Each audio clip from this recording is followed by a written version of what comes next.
Bismillah ar-Rahman ar-Rahim. I'm very happy to introduce you to David Livingstone.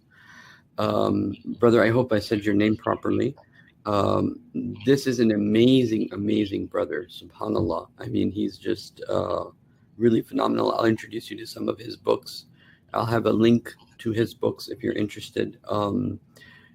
Just to so Brother David, before I go into your books, if you can introduce yourself to the Muslim audience that I have a small Muslim audience that listens to me on a regular basis, and so they're always and I know inshallah you will be just totally awesome from what I've already talked to you and what I've seen of your books and so on and so forth. Alhamdulillah. Right, so my name is David Livingstone. I was born and raised in Montreal. I lived a few years when I was a kid in Africa. This story we talked about on the side. My journey began when I was about 7 years old, and I passed by my parents. I think they had some friends over, and they were talking about the Greek philosophers. So they're talking about Socrates, Plato, and when the guests left, I asked my parents. I said, "Who are you talking about? Who are those guys?" And my mom said that, those are guys those were men who tried to figure out what life is all about. So I was only 7 years old, and it kind of hit me, that you mean that, there's billions of people living on this planet, and we don't know why. We don't know why. We don't know what we're doing. And so I thought, I said, let me see if I can try to figure it out, and then I'll share what I found out. So I assumed it was going to be a while, and so I stuck to it, and I searched and searched and searched, and I basically, growing up non-Muslim, I didn't have my parents raised me agnostic, so I didn't have any particular trajectory that I was guided to follow. So I explored pretty much everything, and I did it. I did it mostly to trying to think about what the meaning of life was, and so I went through various extremes, and finally I got to the point where, when I got a little older, I was able to finally start reading more. I went to university. I went to this important track is that I went to a college called the Liberal Arts College at Concordia University in Montreal. Okay. And it's very important. It's not an important college, but it's important to my path because it's a pretty well-known college, actually. Is it? Maybe it's become more well-known since. Yeah. So that particular path, alhamdulillah, right? Everything is planned. So that particular path of study that I took exposed me to really the very kernel of the propaganda that they're trying to teach in the Western world. Because it's a very unique program. And not at the time, but eventually I found all kinds of symbolisms and relationships between the college, the symbols that they used, the topics that they taught, the books that the professors that they referenced, all link up to everything that I've been studying. So it's too much to go into right away, but it's just a clue to it. And then I finally got to a point where I believed in God. And it's not so much that, we're all born believing in God. What I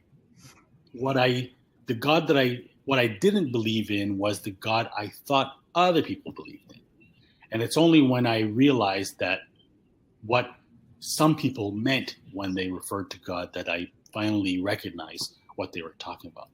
And so when I recognized that there was this infinite creator, then I decided to find out what his message would be.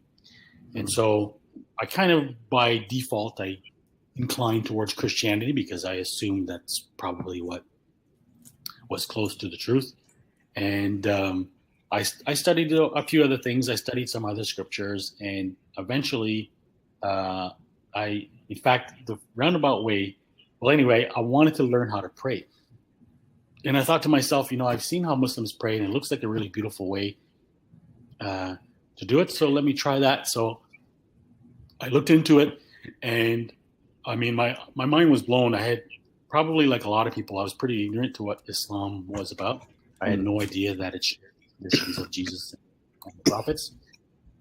And so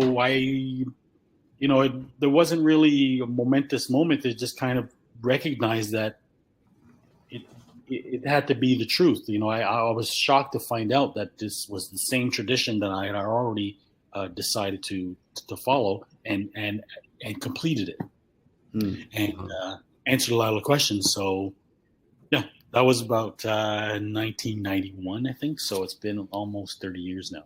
MashaAllah, MashaAllah. Okay, so I know you were mentioning you've been recently writing about Sheikh Imran Hussein.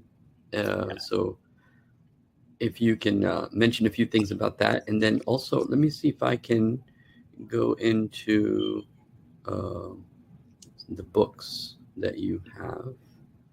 Also, share. My most recent book is Ordo Abcal.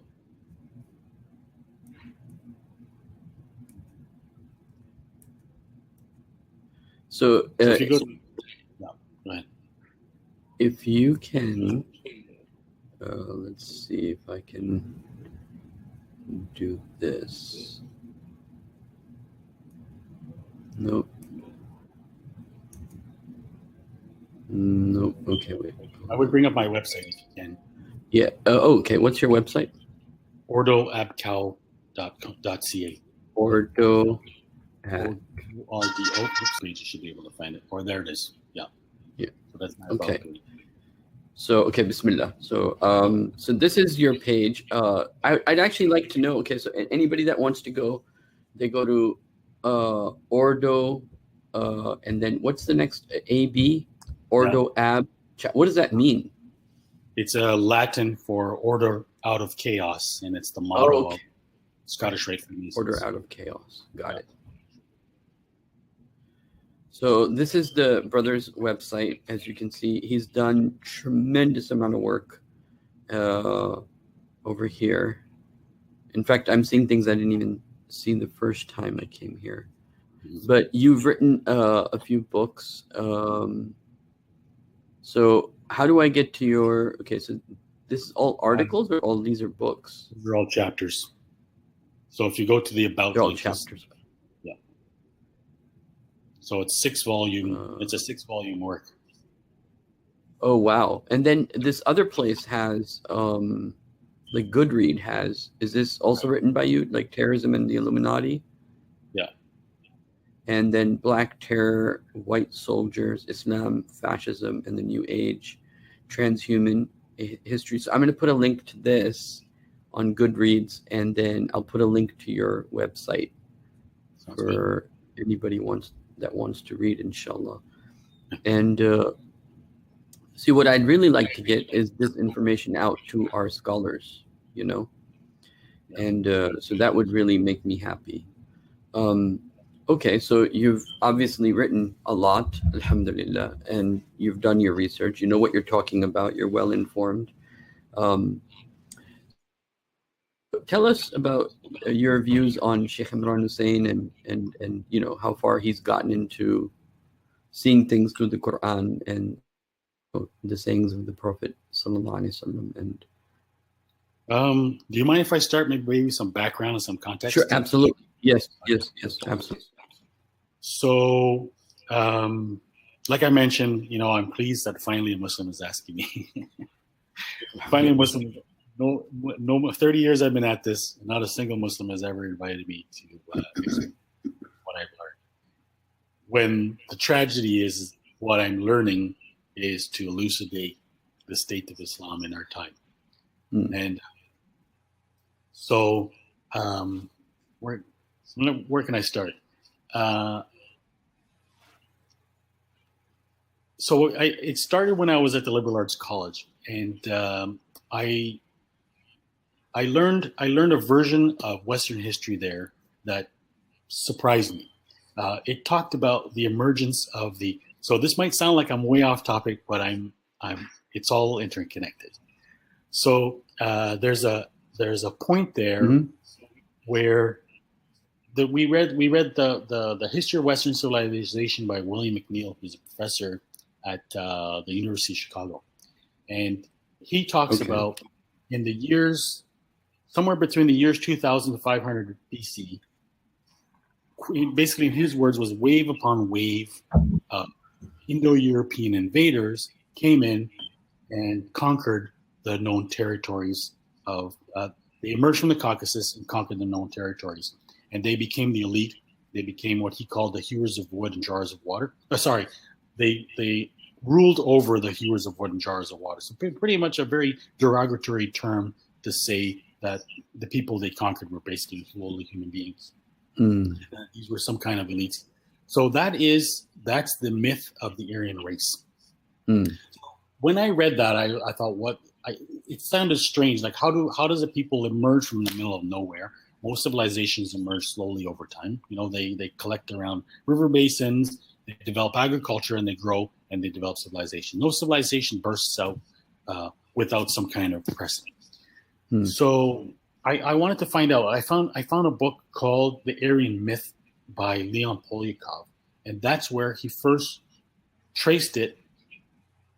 Well, no, he doesn't trace it. He shows the history of the development of the theory, the myth of the Aryan race, and that's when I first started to see that they were all basically interpreting the emergence of the Aryans as being linked to Atlantis. Well, do they link it to Atlantis? They linked it to India in particular, and to the transmission, preservation of ancient wisdom, ancient knowledge. And that's when I finally realized that the origins of the Aryan myth were Masonic. So I wanted to find out, okay, so what place does Freemasonry have in our society? How did it supply those ideas to those thinkers to produce the idea? And when I started investigating it, Freemasonry claims to derive all the way back to Solomon. Oh, interesting. And so I thought, well, that's interesting. So I wanted to know, what is the truth about it? Is it a modern pseudo religion that claims descent from Solomon? What history does it have? So 30 years later, it's taken a lot of work to trace the history of Freemasonry, because although Freemasonry emerged in the early 1700s, it represents an occult tradition that dates back to Babylon in the 6th century BC. Wow. So this is all an explanation of one verse of the Quran. Exactly. One verse, ayah number 101 of Surah Al-Baqarah. 102. Exactly. 102. Yes. Yeah. Thank you. Alhamdulillah. So that is so interesting. And I see so many things going back to that particular point. Exactly. And it's just amazing. Exactly. Because, from what I've heard, Kabbalah goes back there. Freemason goes back there. So many things go back to that point. Just the whole Babylonian civilization itself at that time. Anyway, please continue. Yes. So you hit the nail on the head. So that's exactly it. So I had to try to. The thing is that you will not find this history in mainstream history books. You'll only find it referred to in occult history books. But of course, those books are grossly unreliable. So I had to navigate somewhere in between by looking at the cult history books for what they were suggesting, and then investigate to see which portions of it were true. Most of it were very strong, very helpful hints, but I had to find out what was true. And fortunately, there's a lot of in-depth study that of unrecognized scholars that helped me identify the path all leading back to Babylon. So why this is important is, so for me, and I think, well, for Muslims, presumably, there's two important key points of how Islam provides the answer that the world needs. The first is that Jesus was a man, not a dying God. The man, not a... I jumped the point. Jesus is a man, not a God. The Bible has been corrupted. And why that's important is because this is the challenge that Christians are unable to face. For them, it's either the Bible is 100% true and therefore God exists and Christianity is correct, or the Bible is wrong and none of it is true. But the answer is that there is a kernel of truth in the Bible, but it's been modified. And why that's important is because it helps us to make sense now of these stories that's a psychological point, I think, because when you tend to see something wrong with something, then you can negate all of it, right? So then atheism is like the only then at that point. Because if a part of the Bible is wrong, therefore all of it's wrong. I mean, we do the same thing with Quran. We say, okay, this portion we know is true, therefore the is true. I mean, that's kind of like how my logic worked. There are 6,600 some verses in the Quran. I can't verify all of them are true. I know 500-600 of them are true. The rest of it, I know, don't go against anything we know in terms of rational mind. That's the important point, I think. Whereas that's not the case with the Bible. But because I know these 500 verses are correct, therefore I say the whole Quran is correct. Whereas with the Bible, what will happen is the opposite, is they'll say, well, we know these things are completely wrong, therefore all of it is wrong. And then the only door that's open at that point is really atheism. I mean, right. You're free to. Yeah, so that's pretty much it. So, whereas the truth, even according to the Quran, is somewhere in the middle. They've changed it, they've modified it, but a lot of people find their way to Islam through the Bible. Right. So it's still there. The truth is still there, absolutely. Yeah. So, I can't remember where I lost my point. So you were talking about the history. Yeah. You want to go back to Babylon. So basically, so the point is, the two different ways of looking at the Bible. So the challenge that scholars have had, so scholars of Kabbalah basically, because all of it is history of Kabbalah. So Freemasonry is Kabbalah, but Kabbalah has a long history that goes all the way back for 2,500 years. So the challenge is that when scholars look at the Kabbalah, it's a mix of several different elements. So to get a little technical, the Kabbalah is a mix of Jewish mysticism, of Neoplatonism, and basically Zoroastrian mysticism.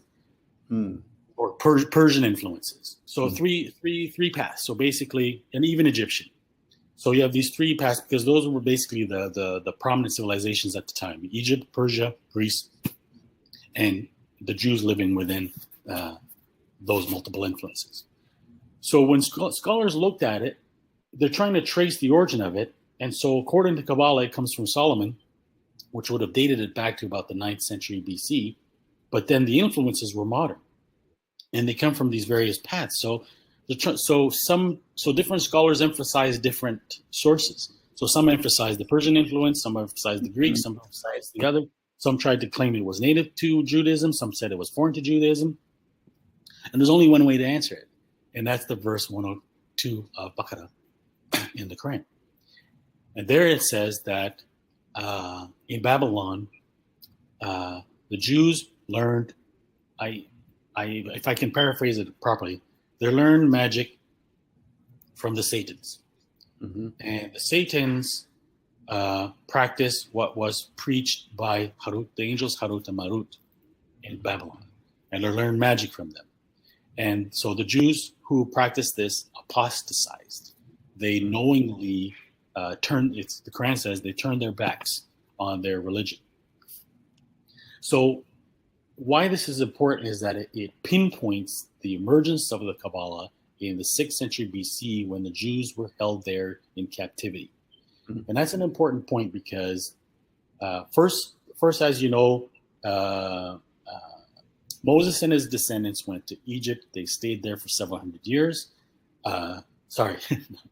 Joseph and his brothers went to Egypt. Their descendants were led by Moses out of Egypt. They went to Palestine. They conquered the land from the Canaanites. They were, according to the Bible, they were warned repeatedly to avoid the worship of their neighbors. And so the Canaanites practice a cult called the cult of the dying and rising God. Mm. And this is a god that dies in winter and resurrects in spring, corresponding with Easter. And basically what I show in my book, The Dying God, is that it's a satanic cult, effectively. This is recognized by, it's not recognized directly by scholars, but scholars recognize it as what they call a chthonic cult, which is a cult of, the dying God was worshipped as a god of the underworld. So, which is why Satan today is associated with hell, and hell is associated with the underworld, because the dying god was worshipped as Pluto or Hades, which is the Greek Roman version of the devil. So they used to practice basically satanic rituals in worship of this dying god, typically that involve human sacrifice of children, and this is why you find mentions in the Bible that the Jews used to sacrifice their children to Moloch. Moloch is a version of Baal, and so Moloch is the planet Saturn. So out of there's 7 at the time. There were 7 known planets, and they make like a spectrum going from Jupiter to Saturn, and Jupiter represents. Am I getting that right? The sun to Saturn. So sun is gold, and Saturn is lead, and Saturn is considered the opposite of the sun, is considered the nocturnal sun or the black sun. And so to Saturn, you perform evil sacrifices. So they used to have these rituals that used to involve intoxicants, sometimes different like psychoactive substances, dancing, demon possession, and human sacrifice. So the Bible, according to the Bible, God warns the Israelites repeatedly to avoid following to the cult of the dying god of the Canaanites. And they are warned several times that unless they desist, that they will be taken into captivity and they'll be taken away, the temple will be destroyed. So this happens twice. So the first instance, the Assyrians are sent in, they conquer the northern kingdom of Israel, and they are taken into parts of Iran and the land of the Medes, so Iran and beyond, and that's where they become lost. So that's where the 10 tribes become the lost tribes of Israel. The 2 remaining tribes of Judah and Benjamin remain in Judah, but they are conquered several decades later by the Babylonians. The Babylonians take them into captivity to Babylon. They remain there for about 50 years. And it's then that the apostatizing Jews learn magic from the jinn. And so what's interesting, there's one scholar in particular who nailed it. His name is Frans Cumont, who's a Belgian scholar. And I've said this many times, in my estimation, he's the greatest scholar of the 20th century. Like the amount of knowledge a guy like this has is really, truly impressive. The problem is, like a lot of honor scholars, and this is not my opinion, I've heard this expressed by a few leading scholars, they tend to focus on a particular path, and especially given the popularity of Greece, they'll focus on Greece, or they'll focus on, but the problem is that because the modern perception is that these civilizations evolved independently, very few of them recognize that they need expert knowledge in several civilizations to be able to understand one or all of them. So to understand Greek civilization, you have to understand Persian culture, and you have to know it. You really got to. You can't just have a passing observation. You really have to understand it properly. Yeah, Persian culture in particular, and then Roman culture and Egyptian culture. So what Frans Cumont pointed out is that after the 6th century BC, the world came to know about what were called Magi. So they're in the Bible, the 3 Magi that come to visit Jesus, right? So they're famous around the world. One of the brothers, I don't know if you know about Dr. Omar, but one of the brothers I interview quite a lot, he talks about this, that the prophet, when he'd written his letter to Khusro, he had specifically referenced the fact that if you don't accept Islam, you will be responsible for the sins of the Magi's. Uh, Right. Specifically referencing that in the Prophet himself referenced that. But anyway, please continue. So it could be Zoroastrians they're referring to. Yes. Yes. But so the Magi became famous throughout the world. So the word magic comes from the Magi, right? So they became famous throughout the world as sorcerers and magicians. And so the problem is that when scholars of Kabbalah look at the influence of the Persian religion or Zoroastrianism on Kabbalah, there's no relationship. And this is the part they don't get. So they're like, they dismiss. So they look at Zoroastrianism and say, no, it has no influence whatsoever on Kabbalah, except very remote. So what Franz Kimel pointed out is that there's a lot of secondary evidence that describes the cult of the Magi. And when you look at it, it has no relationship whatsoever to Zoroastrianism, even though the Magi were supposedly priests of Zoroastrianism. So what he identifies, as well as another scholar, which is Ernst Zehner, R.C. Zehner, they point out that the Magi were heretical Zoroastrians. And in fact, R.C. Zehner points out that they were devil worshipping or deva worshipping, demon worshipping devas, the demon worshipping Magi or Zoroastrians. Like the assassins in the Muslim world, in a sense. The direct relationship to the assassins. So the Magi, I lost my point there. They were devil worshipping. So you were talking. I'm sorry, I don't want to interfere in this. There is proof in the Greek works, especially the works of Heraclitus. There's also a papyrus that was discovered a few decades ago that specifically describes the Magi as being devil worship or demon worshippers, and as basically worshippers of the infernal. And so this Magi cult then spread to various parts of the world. And the point that I am making is that in my book, The Dying God, is that this cult obviously is not Zoroastrian. It's not Persian. When you look at it, it's the exact same set of beliefs that became the core of Kabbalah. So that is the worship of the planets, the identification of the four elements, the belief in reincarnation, so astrology, numerology, and also mixed with the worship of the dying God. So what's interesting basically is what seems to have happened is that these Jews who used to worship the dying God before they came to Babylon, when they got to Babylon, they mixed that cult with magic. That's how Kabbalah came about. So what you find now is that beyond the 6th century, the Magi, especially, the Persians conquer Babylon and they liberate the Jews, and the Jews get to go back to Palestine to rebuild the temple. But not all of them go back to Palestine. Some of them go to Greece. Some of them go to Egypt, and specifically Alexandria. And that is where you find extensions of the Magian influence and where it develops. So that's why, so basically what happens is Plato and Pythagoras were influenced. Basically, they developed ideas of the Magi. I argue that Plato was a Kabbalist. He is regarded as a Kabbalist by leading Kabbalists throughout the centuries. According to several ancient Jewish scholars, Plato derived his teachings from the Jews. He is claimed that he traveled to Egypt to learn. It's claimed that Pythagoras traveled to Persia to learn amongst the Magi.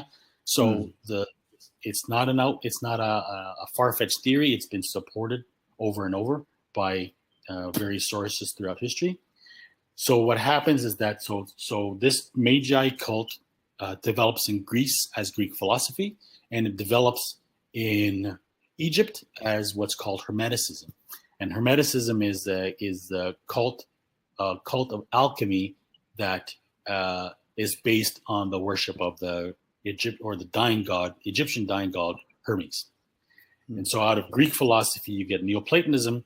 And so now when the Jews are become active in Palestine in the 3rd, 2nd, 1st century BC, all these influences now come back and that's where you get the birth of Kabbalah. Hmm. So you want to skip ahead 500 or 600. Yeah. Just I want to make two connections. One is the Prophet said, "لا يأتين على أمتي ما أتى على بني إسرائيل حزو نعل بنعل." All those things will come to my ummah that came to Bani Israel, which is kind of what we're talking about, the history of the Jews. Right. So in that sense, the connection between the assassins in this ummah and the connection between the Magi's of the previous ummah. Right. And so then it's you directly connected. That was exactly where I was going. Right. And then you also referred to Cyrus the Great letting the Jews free. And instead of going to Jerusalem, they went to other parts of the world and influenced that. So that's also referenced in the Quran, in Surah Al-Kahf. So I'm just saying this because what I'm trying to do is trying to build Islamic connection so that our scholars that listen, they can appreciate the verses of the Quran or the sayings of the Prophet in a little bit deeper way. Yeah. So so basically that's the Roman Empire. And so that's when it sort of starts to develop. But what happens is that the Jews get conquered by the Romans, and they get kicked out, they get expelled, and the temple is destroyed. So that's a very important point, because that's the beginning of the diaspora and the beginnings of the longing for the construction of the third temple. And so about 5 or 6, 7 years later, then we have the advent of Islam. And so basically what happens is that these teachings, in fact, the rumor is that there's a school of Neoplatonists, the Roman, the Platonic Academy, with the end of the Roman Empire, went to Haran in, I guess it's in Turkey. So Haran is mentioned in the Bible as being a place where is it where Abraham came from, or he resided? I think it's where he came from. So it's basically long-standing, known as sort of a long-standing locale of this ancient, especially astrological worship. So it's out of Haran that you have the Sabians. So these are not, so there's two kinds of Sabians. There's the legitimate Sabians that are mentioned in the Quran. And then there's the Sabians, the phony Sabians, who are these basically devil-worshipping astrologers. Okay. What happens is that I can't remember which caliph it was. I think it's Caliph Mamun, who came to the Sabian community, and he asked them, which community, tell me, this is the rumor, tell me which community you are. If you're a people of the book, I will grant you protection. Otherwise, you will have to convert. So the Sabians consulted somebody, or the Haranians consulted somebody who recommended to them, claim that you're Sabians. So they claimed that they were Sabians, and so they received protection as people of the book. But they weren't legitimate Sabians. This is all recounted by Al-Biruni, the Islamic scholar Al-Biruni. Okay, mashallah. So so the Sabians were key. So the Sabians basically preserved the history of Neoplatonism and Hermeticism, and it's through them that Greek philosophy and those occult sciences got transmitted to the Islamic world. And that tradition got adopted by the Ismailis in particular. And so out of the Ismailis come the assassins, but most importantly before then was the Brethren of Sincerity, the Ikhwan al-Safa wa Khulan al-Marwa. Oh, okay, yes. Okay. Right? So this society is really the key group that are really the original source of the preservation, or the preservation of occult teachings in Islam. They also had a very important influence on Sufism in particular. What's paradoxical is as I detail all this in my book, is for somebody like Ibn Taymiyyah, who was as vociferous an opponent of Sufism as the Salafis like to think of him as, he was his teacher. If I can't remember the details, I think his teacher was influenced by the Brethren of Sincerity. He himself, of course, was a Sufi. So this is how you get the infiltration of occultism in the Islamic world, particularly the assassins. So now, in the end of the 11th century, the Christians decide to lead an army across Europe through the Byzantine Empire to take back Israel. And what do? There's an order of knights known as the Knights Templar. And why they're called Templars is because they established themselves in the old Temple of Jerusalem. Right? So now we're back to the theme of the rebuilding of the temple. What happens? So the mythology now that develops is that while the Templars are in the Middle East, they make contact with the assassins and they learn the occult systems from the assassins. So then the Templars suppose rescue a number of these what they are called in Western occultism Eastern mystics. They bring them back to Scotland, and in Scotland, which they become aligned with a number of secret Jewish families, particularly the Sinclairs and the Stuarts, and that's where they develop the beginnings of Freemasonry. I'm going to try to be this brief as possible, but there's so many important points. So the first Stuart king of England is King James. And so King James basically was a Masonic king, and his daughter then is arranged to be married to a German prince called Frederick V of Palatinate. And that becomes the key central crucible, the key event that gives rise to the Rosicrucian movement, which is an alchemical hermetic movement. So this marriage, their marriage of King James's daughter and Frederick V, is called an alchemical wedding. And what happens is that their grandchildren then become kings. I mean, what happens in between is that King James basically succeeds Elizabeth I, and she runs an occult reign, which is headed by John Dee, the sorcerer. John Dee and Francis Bacon are the two sources of the Rosicrucian teachings. She is succeeded by King James. King James is succeeded by Charles I. Charles I is executed by Oliver Cromwell, who basically succeeds to power for a short period. Cromwell was surrounded by Rosicrucian. His movement was a Rosicrucian movement, and they were in contact with the chief rabbi of Amsterdam. His name was Manasseh ben Israel. So all the leading Rosicrucians were in the circle of Manasseh ben Israel, and they were working together to petition Cromwell to allow the return of the Jews to England. Because the Jews, like in many countries of the world, had been forbidden access from England. They succeed. Oliver Cromwell allows the return of the Jews. So over here, you are kind of confirming what Sheikh Imran Hussein says, that England is the kind of like the beginning of Dajjal, in a sense. Well, but you're doing it from a historical perspective. Yes, I would like your comment on that, and then we can come back to it.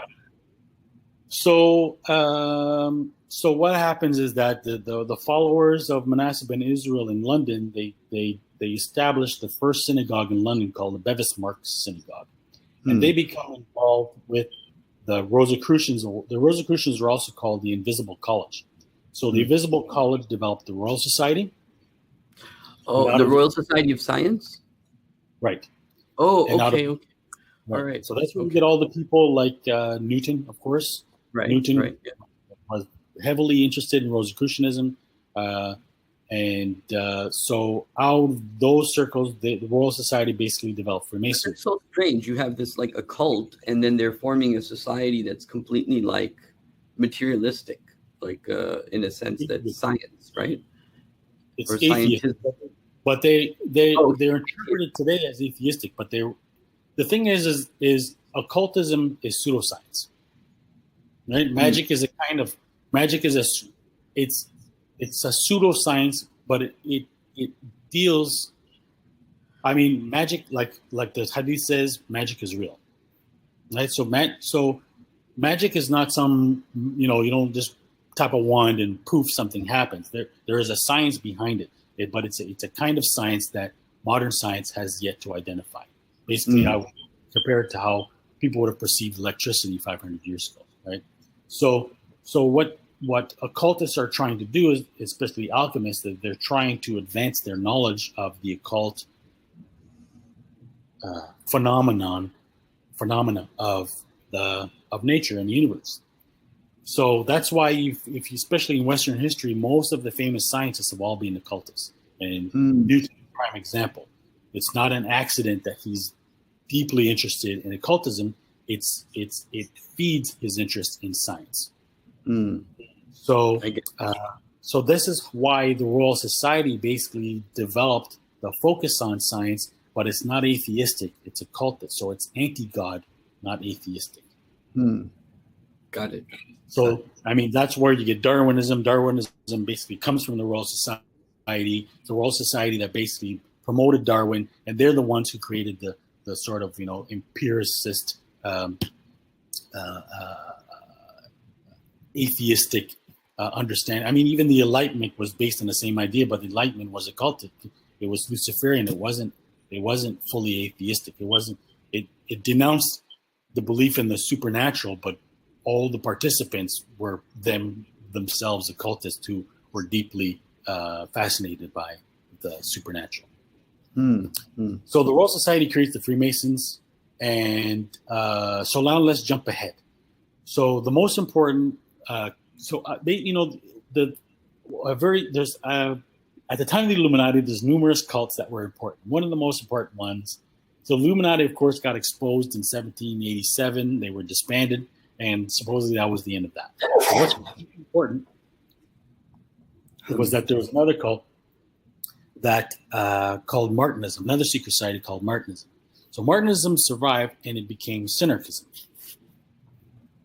And how Synergism becomes important is that, so this is where it gets important to follow. So at the end of, speaking of the importance of science, the supposedly science had been religion had been discredited, and empirical science had taken its place. So in this vacuum comes the occult revival. So the occult revival basically says this, that science has gone too far. They've dismissed the existence of the supernatural. There's something's out there. Let's explore it. So that's what the occult revival did. So the leading personality of the occult revival was Elena Blavatsky. She's basically considered the godmother of the occult. So Blavatsky was in contact with a number of what she called ascended masters. And these were basically jinn that impersonated, Tibetan, departed Tibetan masters. But one of her masters, she claimed to be in contact with what she called the Brotherhood of Luxor. So Luxor in Egypt. And so one scholar, his name is K. Paul Johnson, he has pointed out that one of Blavatsky's ascended masters was Jamaluddin al-Afghani, the founder of Salafism. Oh, okay. So there's very strong circumstantial evidence. Jamal Afghani was the head of the Egyptian Masons, Grand Master of the Egyptian Masons, various occult interests. He was an imposter of every kind.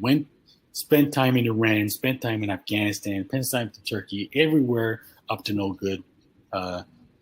And he was friends with James Sunua, and Lydia Pashkov, who were both very close friends of Blavatsky. He was also friends with Blavatsky's publisher in Russia. And so a key person. So Jamal Afghani, him and Muhammad Abdu, his successor, they used to refer to themselves as Ikhwan as-Safa wa Khudan al-Marwa. right? Oh. So they were making a deliberate reference to the Brethren of Sincerity from Baghdad from 1,000 years earlier that Masonic tradition claimed they were descended from. Hmm. So basically, he claimed to represent the Egyptian survival, the occult survival witness of Islam that was now returning to contact with the Masonic tradition that had a separate trajectory. So that's why he was viewed with that kind of, presumably why he was viewed with that kind of importance. So now Jamal Afghani, so in his own words, Jamal Afghani said that the only way to destroy Islam is from within. So to paraphrase what he says, when you look at us, we're praying, we're fasting, we're making hajj, we have every appearance of piety, but we're out to destroy this religion. Hmm. And so he creates the tradition of Salafism, and the point of Salafism. This is what took me the longest time to learn, is that the Orthodox tradition of Islam is based on 4 madhabs. And there was a point when the doors of ijtihad were closed. And what that means is not that ijtihad is entirely closed, but as far as the topics that could potentially lead to new schools were closed. It was decided for 300 years of debate. We've talked these points to death. We have to end at some point. We have to move on so we can move on to more important points. So let's close the door here. Let's accept that 4 schools are established as canonic, and close the discussion. Let's move on. So what Jamal Afghani tried to say was that the reason why Islam was falling behind the West was because the doors of ijtihad had been closed. So he called for... Actually, I've read those writings by Jamaluddin Afghani myself. Right. So he was a British agent? Yes. Okay. He was a British agent, both him and Muhammad Abdu. Muhammad Abdu in particular was in direct contact with Lord Cromer. Jamal Afghani was in contact with Scowen Blunt. I think it was Edward Scowen Blunt, Wilfred Scowen Blunt. And so what their goal was to create a neo-caliphate. And so they were also in contact with Abdul Qadir al-Jazairi, who's another important character I'll mention, who was also Grand Master of the Freemasons, despite the fact that he's very famous. He was also involved with the Shadili Sufi order. They all were. That's a very important tradition to follow, but we'll get to that point. And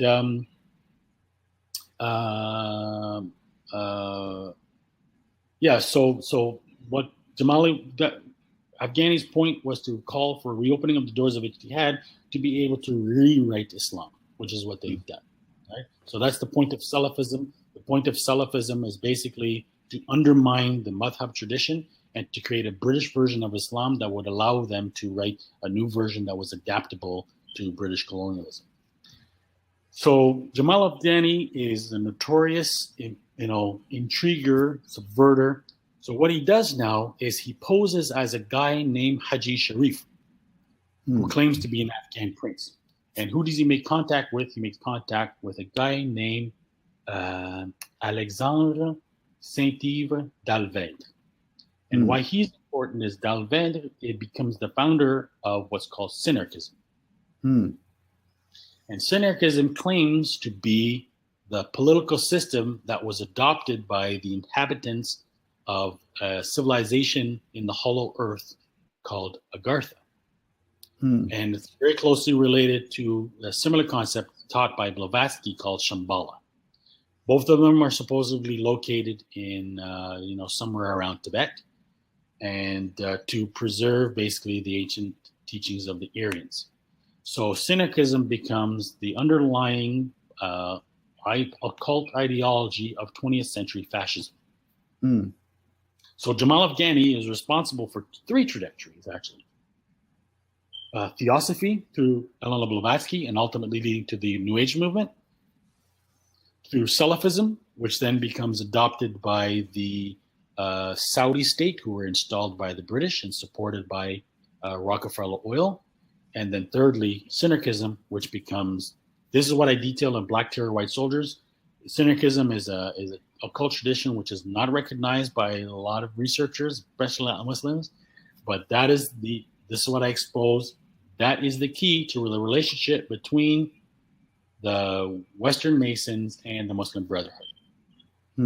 So, that's the point. That's a separate trajectory. So basically, the Muslim Brotherhood becomes the organization that was, first of all, it was commissioned by Hitler, who commissioned Hassan al-Banna to create the organization. They first were in the employ of the Germans. When the Germans lost the war, then it got taken over by the CIA, but they continued to use neo-Nazis to coordinate with them. So that's why you find that right up until very recently, the Muslim Brotherhood had extensive relationships with neo-Nazis, particularly Francois Genoux. So Francois Genoux is very important because he's considered to be the guy who's in charge of the Nazi gold, basically the treasure, the bulk of the assets, post-war assets of the Nazis. And another guy named Ahmed Hubert, who was part of what's called Avalon Gesellschaft. So now there's too many points to discuss. I can't get into the point. We can have more than one session, but Alhamdulillah, Allah has blessed you with tremendous amount of information and knowledge, and even you have been able to connect all this to Islam. So the most important exponent of synarchism in our time is a guy named Alexander Dugin. So out of synarchy, the most important basically developer of the tradition of synarchism is a guy named Francois René Guénon. And so René Guénon created a tradition of what's now called traditionalism. The next follower after him is a guy named Julius Evola, who is an Italian fascist philosopher. He's the guy who's the main ideologue behind the Gladio operation, which is a CIA operation. And so today, that guy is a guy named Alexander Dugin. And so Dugin was basically the chief orchestrator of the plot this might sound a little far-fetched, but it's very well easily documented. He is the guy who led the Russian plot to have Donald Trump elected president, to support the election of Donald Trump. Okay. And so he did not by himself, because the synarchists comprise international network of what's called the fascists or the Black International. And they're led by neo-Nazis. They used to be led primarily by Otto Skorzeny and a number of neo-Nazis. And it's an international network which has important links in the United States. Most important links in the United States are what's called the America First Committee, which was created prior to World War I, and that evolved into the American Security Council. The American Security Council was behind McCarthy. It was behind the John Birch Society. And that's really the birth of the right wing in the United States. The leading organization recently is what's called the It's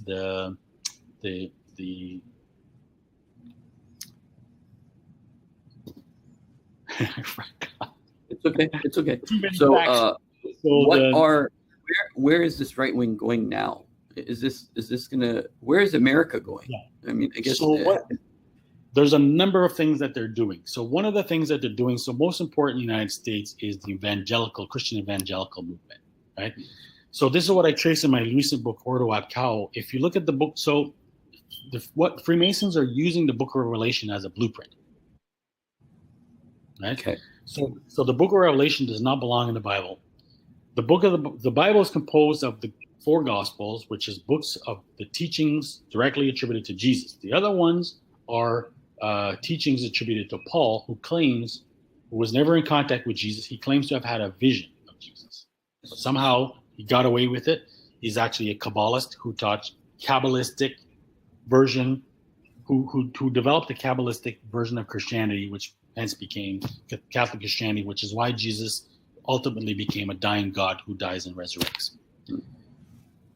There's a third category of book, and that is the Apocalypse of St. John, which was revealed not to Jesus, not to Paul, but to John the Apostle. Right? So basically, completely separate revelation. And this book was subject to so much controversy that it was not allowed into the New Testament for 400 years.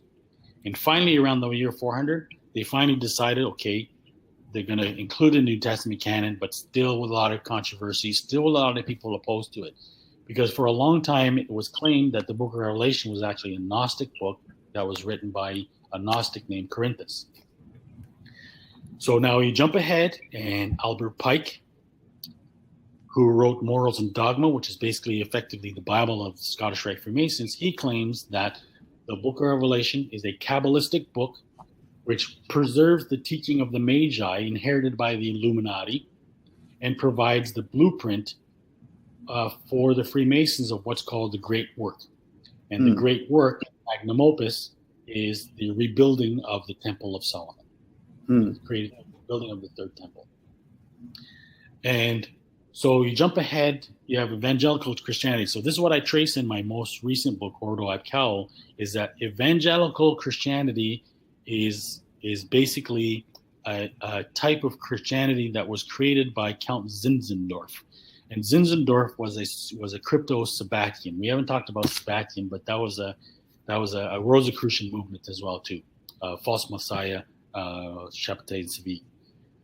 So effectively, the evangelical movement is a Sabbatian movement, millenarian movement that aspires to see the fulfillment of the Book of Revelation. And the point of the Book of Revelation is that the Messiah will return and the third temple will be rebuilt. So that is the Zionist ambition. So basically, evangelicalism provided the basis for the infiltration of Zionist aspirations disguised as Christianity. Yes, that's right. Yes. So what they're doing is they're creating a showdown.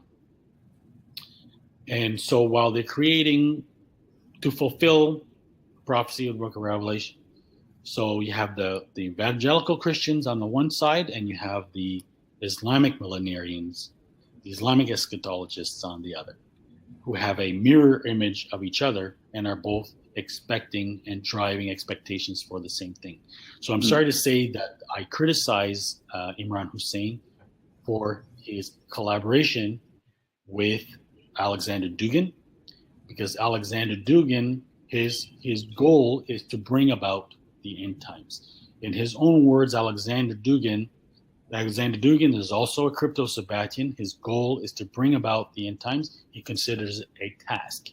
And so basically he wants to create a showdown between Russia and the US, and which is why he is aligning himself with a number of Muslims, and most importantly is Alexander Dugin. So, Imran Hussein. So all of Imran's interpretations fit to create this mirror image of the evangelical movement, and to create an interpretation which suits the Russian agenda, which is devised by Alexander Dugin. So what you're saying is that Sheikh Imran Hussein is playing into the playbook in a sense. Yeah. Okay, I can see that. So it all revolves around Gog and Magog, right? So Gog and Magog is the Aryan race.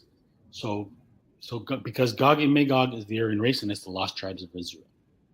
So that clue is, you can go all the way back to Voltaire. Voltaire made that clue. He connected the Aryan race to Gog and Magog. So what happens is that the lost tribes get taken into captivity into places like Iran, and many of them spread into Central Asia. And that's where, according to Jewish legend, they become Red Jews. And so then they become Khazars, and Khazars supposedly convert to Judaism, and then they travel to Scandinavia. So the Scandinavian legends claim that Odin, who is the ancestor of the Scandinavians, came from basically it's all based in the Don Valley Basin. So basically in southern Russia, at the top of the Black Sea, right where the Don River flows into the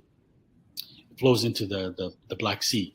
So right at that area right there is the locale of the lost tribes, the legends of the river of Sabbatian.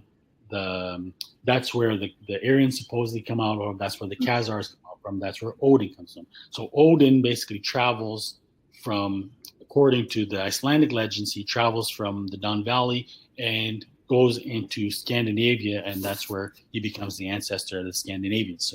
So, this is why the red hair is concentrated in Scotland, has the highest concentration in the world in Scotland, and why, if you read Dan Brown's book, The Da Vinci Code, why the color red is so essential. Why red is Rosicrucians, the Red Cross, the Red Rose, the Red Cross of the Templars. Red is always the continuing theme. The Khazars were described as red-haired and green-eyed. So when the Aryans supposedly emerged from the Caucasus, that was the lost tribes emerging from the Caucasus and conquering Europe, which is why the Aryans/Caucasians are descendants of the lost tribes of Israel, and that's how they are expected to play into the end times prophecies. Now, let me ask you a silly question. So coming back to Sheikh Imran Hussein, Sheikh, from what I understand, and so Sheikh Imran Hussein's perspective are two things. Number one, from what I understand, he's considering Putin to be like a Cyrus the Great, that frees the Jews to go back to there, and then somehow Putin is in his view, currently at least, like some sort of savior, is what I understand. Number two, Sheikh Imran Hussein sees that these are a different type of Christians than the evangelical Christians. Exactly. And so with these 2 points together is what creates this, you could say, mirror image that you're talking about of this antagonism. And yes. So that's Russian geopolitics. That's Russian geostrategy developed in the Kremlin with Dugin's advice. All part of the work towards the creation of the third Rome. Oh, okay. And so, what should Muslims do then at this point in time with what Muslims need to do? So the thing is, like, what I've seen over the years is that Muslims tend to be embarrassed about conspiracy theory and research. And the tragedy is that the Quran itself speaks over and over and over about it's translated as plotting, but you could translate it as conspiring. Yes, of course. It talks about their secret meetings. It talks about their conspiring. My favorite verse is the verse that says that on the day of judgment, the masses will blame the elite in front of Allah and will say that the elite, it says, they conspired against us day and night to mislead us. And the elite say, we were as misled as you were. You just followed us. So maybe I'm not paraphrasing correctly. Yeah, no, that's exactly, yes. Something along those lines, right? And Allah says that both parties are condemned on this day. It's tragic, right? But it shows that it basically speaks that there is conspiracy out there to mislead humanity, by the elite to mislead humanity. And that's just one verse. There are many, many, many. So if we want to understand the Quran properly, the Quran warns us the devil is aduwwun mubin, right? Clear enemy, concerned, a devoted enemy, like a determined enemy. Yes, right? He will not hold back. There's no lengths that he will not go to. We have to understand what's the larger context. The larger context appears to be people. The way I describe it is that the people imagine that the devil's out whispering to ear. 8 billion people, he's whispering in each ear. No. There's a much larger plan. You can trace it. Trace and in fact, I wanted to connect this point that you're making is that generally prophets didn't lead individuals to the right path. They called entire society, like there was a social, right? There was a social reform, a social call. So there might be individual aspects to it for sure, but the bigger plan is the solution. Yes. Yeah. So what I'm reading from what I have seen from the information I've been able to collect is that the devil has had a plan since the beginning to mislead humanity by getting them to construct a world order, and he has used his followers since the beginning, who have preserved the same teachings for a couple of thousand years, that they've remained intact, to work towards this end goal, and the goal is to humiliate humanity. Mm. And so the all the evidence points to, I know I'm speculating, because there's no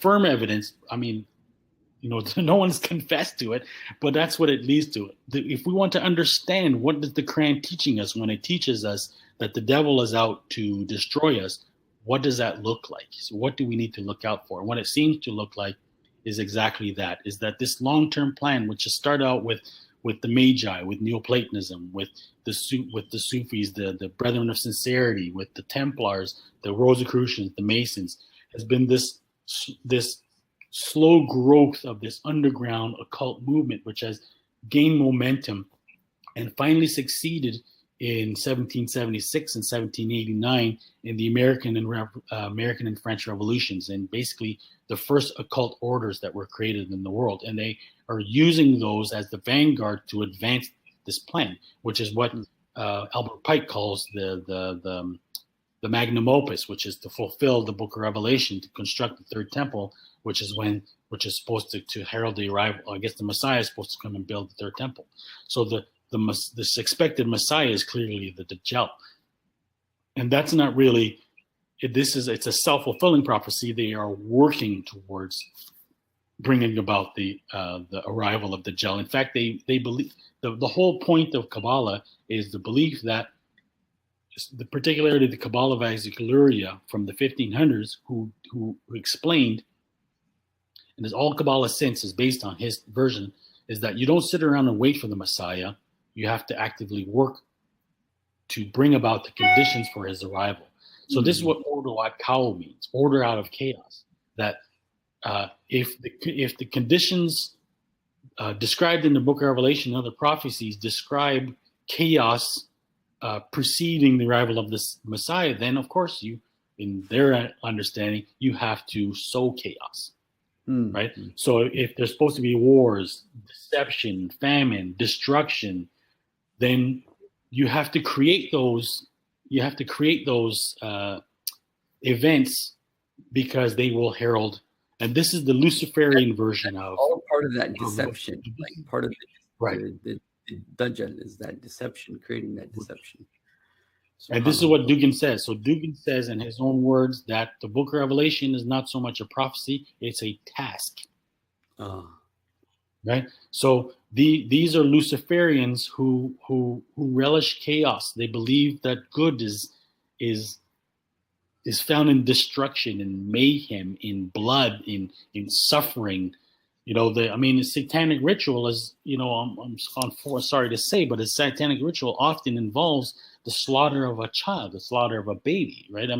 So for them, that kind of horror gets them excited, right? They've gone over to the dark side. They feel that they have the psychological fortitude to be able to handle it, and they get sucked into it. And so that kind of violence, it makes them feel like they are powerful. So they will basically hold back for no lengths that they will go to, of the kind of mayhem and destruction that they will create in order to sow the chaos that they believe is necessary to create the preconditions for the arrival of the Messiah. Interesting. SubhanAllah. SubhanAllah. I don't think one interview with you will be enough at all. But this really, touch on all the high points. This really does give us a good, over bird's eye view of where things started and where things are going. Now, I guess my next question is: there is in the Quran, in Bani Israel, that says "Ji'nakum lafifa," that we will bring you all back to Jerusalem or Israel together. Okay, all of you will go back there. Now, for Jews in America to go back to Israel at the moment doesn't seem like a possible scenario at all. Meaning, Jews in America love America. Yeah. So, do you forecast that we're running into some sort of anarchy and chaos even in America? Yeah, please take it from there. Because I recognize that, okay, if there's chaos, then they're going to say, well, we do have a right to go back to our homeland, so let's go. Yeah. Well, I mean, it's happening already. What particular is interesting is to what extent Donald Trump is serving into all these plans, right? So, I mean, the work of the Russians was basically probably an extension of the efforts of the Mossad. The Russians worked hand in hand with the Russian mafia, and the Russian mafia is basically the Jewish mafia. They basically run all the the hacking operations, and they're in league with. I'm not sure what the relationships are, but of course Jared Kushner has ties with Facebook. Netanyahu used to stay at the Kushner's house. Netanyahu used to sleep in Kushner's bedroom. They're all affiliated with the Shabbat Lubavitch movement. So what's curious is the way that, particularly among right-wing Zionists, that both Putin and Trump were heralded as kinds of precursors of the Messiah, or if not the Messiah themselves. So, they were both seen as Cyrus figures, and Trump in particular was seen as a Cyrus figure. So you look at what he's been able to do, what no other president has been able to do in 50 years. At the very least, moved the Israeli embassy to Jerusalem, and basically been able to act in support. The Jewish Zionist political activities have gone almost unhindered, like we have never seen before in the last 4 years. And that's all under Trump's rule. Absolutely, that's true. And Trump was brought about by the same occult fascist tradition, by CNP. That's the Council for National Policy. That's the modern front of the Klan and the fascist occult, the Freemasonry in the United States today. Okay, so I have two questions. Who are the best? Go ahead. First question is that if a Muslim concentrates on their personal piety, he still has the problem of the social order. So even if you're very pious, but the social order is satanic, because sometimes focusing on personal piety comes at the cost of what's happening in the larger society, and the lack of focus on what's happening in the larger society. Absolutely. I want to understand, you as a Muslim, where do you put the balance of that? That's the first question. The second question is that when we're looking at prophecies, and you talked about even a Muslim that is looking at Islamic eschatology might fall into prey, in a sense that you might start working for the agenda that they are in, trying to create like this kind of like contrast, right? Mm-hmm. Because you're looking at, okay, look, they're doing that and they're doing that. And so you're like polarizing yourself to the exact opposite. Yeah. What do we have to do to avoid that scenario? Okay. And what do we have to do to avoid the first scenario? I talked about personal piety versus the social order. So if you can maybe comment, maybe your thoughts on this. Yeah. So my criticism of Imran Hussein is that he's working backwards from hadith about prophecies of the end times. So he makes assertions about what the current manifestation of those prophecies are, and then he determines decisions out of it. That's not how we operate. That's not how Muslims are expected to operate. We operate by the Sharia, and we do our investigation to understand the situation that we're living in as best as possible, and then we apply the Sharia to it. Mm. We don't use prophecy to determine how we're going to act. Prophecy will be confirmed after it happens. It's there to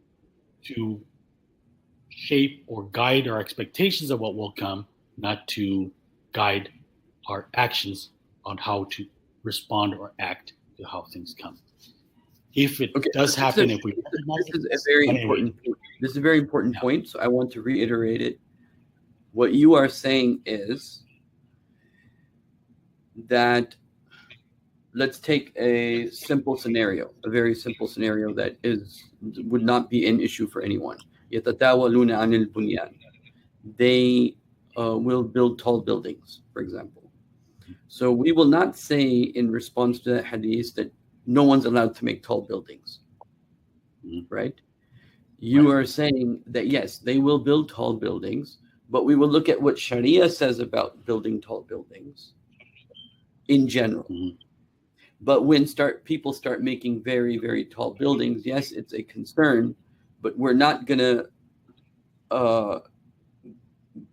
create like that mirror image in a sense that, okay, no one's allowed to make tall buildings. Because a pious person could make a tall building. It may not be the tallest building, but, but this is what you're saying, right? Am I getting it right? Well, yes. So let's look at a point more specific. Let's say there's prophecies about, the Messiah, and then we identify that Putin could likely be playing a role in the prophecies that have been related to us, and therefore we align ourselves with Putin. That's using our speculation about the reality of the prophecy as proof. That's not how we operate according to the Sharia. We don't operate based on our speculations about hadith. I think that's a fair criticism. Absolutely. Right. So based on Sharia, can we justify our alignment with Putin? And I think that would be clearly no. Difficult. So the point is, what we want to get back to, right, is what do we do in our time? And this is really important. There's a hadith that says very clearly, if you see something wrong, stop it with your hand. If you can't stop it with your hand, stop it with your mouth. If you can't stop it with your mouth, stop it with your heart. But that's the least of faith. Yes. Right? So, I mean, for Muslims to say that we need to concentrate on ourselves, and this is part of the influence of Salafism, and Sufism, I'm sorry to say, which has created this sort of like dichotomy or dialectical, dualistic understanding of Islam, where there's the me, there's the internal development, and there's the external development, that somehow you can do them independently. And so that way they identify actions that supposedly lead to personal development.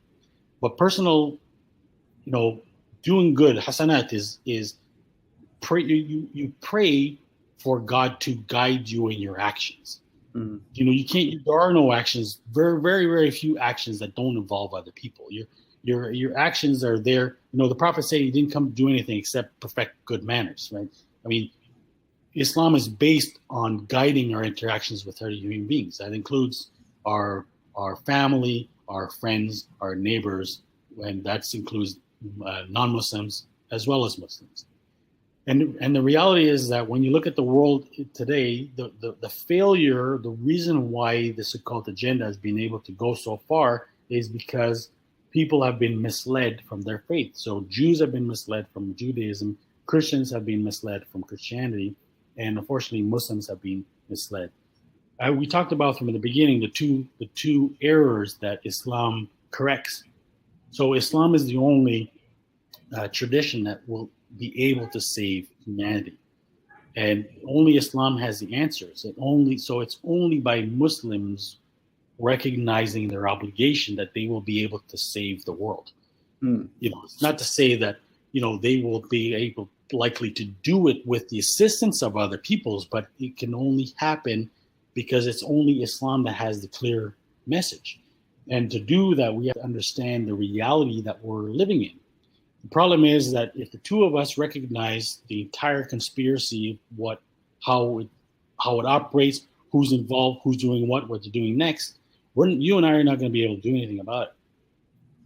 The only way we can do something about it is if we have a large enough mass, like a party or who share with us a recognition of the issue at hand, who can help us confront it. So that's why our immediate obligation is each one teach one. Our immediate obligation is we do dawah to alert Muslims that their house is on fire, to locate where the source of the arson is, to identify it and put it out.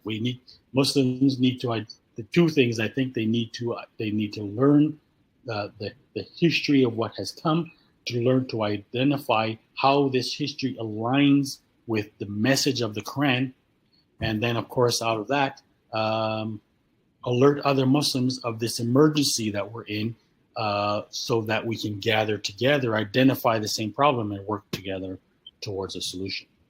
We're never going to probably find the same solution. This is, a history of Islam is basically, you look at the history of development of Islamic Sharia, it was developed in debate. Right? What Muslims want to do today is, like the Salafis, they come out and say, well, we got it all right, you guys have it all wrong, and our debate is over. It's not how it works. We develop the answers together. We look at the solutions, we look at the problem, and we develop the solutions through debate. I think it's like, no, I think you're wrong, and my proof is this. Yes, I see your point, but maybe you interpret the proof wrong. Let's go back and debate, and then, that's how you create unity. Okay. MashaAllah. So there's so many more questions, but we're going to have to end here today, inshallah. I hope you're willing to come back.